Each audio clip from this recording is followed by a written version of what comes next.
อีกเช่นเคยเนาะไอดีก็งามๆคือเก่าเนาะไอดีตัวนี้เนาะ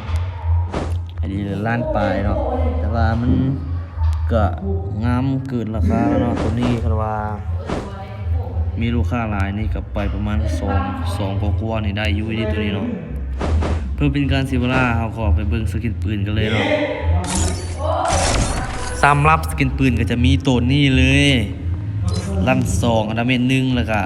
AK เวล7เนาะแล้วก็สกาตัวนี้ในเวล6แล้วก็กอซ่าตัวนี้เนาะในเวล4เนาะแล้วก็ XM8 เนาะกับเวล4เนาะแล้วก็กระบอกอักตัวนี้เนาะแล้วก็ปืนตัวนี้เลยตัวนี้ก็จะเป็นเวล5เนาะแล้วก็ตัวนี้เลยนี่ปืนตัวนี้แบบโคตรงามเลยเนาะตัวนี้เนาะก็จะประมาณนี้เนาะตัวนี้เนาะแล้วก็มาเบิ่งตัวนี้เนาะตัวนี้ก็เวล4ตัวนี้เนาะแล้วก็ปืนตัวนี้แล้วก็ตัวนี้เนาะ UMP เนาะเลเวล4เนาะตัวนี้เนาะแล้วก็มาเบิ่งตัวนี้เลยแล้วก็ด้าน2เนาะตัวนี้ก็เนาะแล้วตัวนี้ก็เลเวล4เนาะ UMP 40เนาะแล้วก็ตัวนี้เนาะทอมสันเนาะทอมสันก็เลเวล4เนาะแล้วก็ที่เด็ดเลยก็ตัวแมนลูกซองตัวนี้เนาะตัวนี้ก็เลเวล7เนาะแล้วก็ช่องม่วงเนาะช่องม่วงแล้วก็ตัวช่องหิมะตัวนี้เนาะแล้วก็ทุกก้อนก็มี2อันเนาะตัวฟรีเนาะหลักๆก็จะมีประมาณนี้เลยเนาะนี่เลย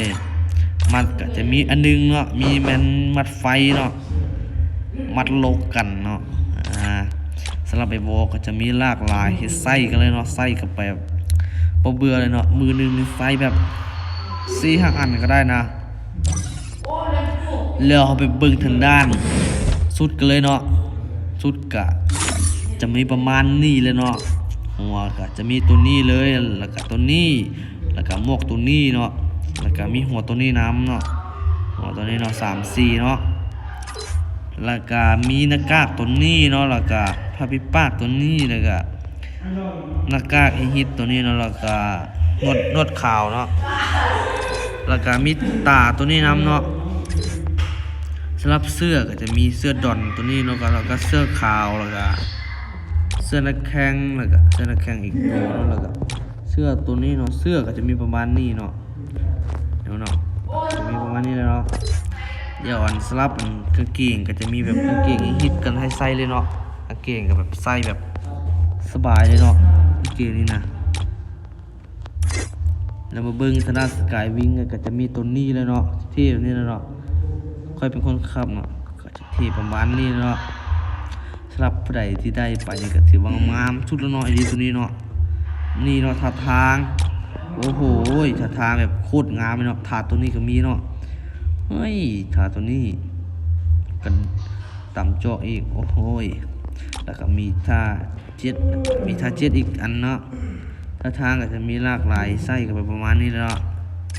เปิดโตกจะมี3อันเนาะ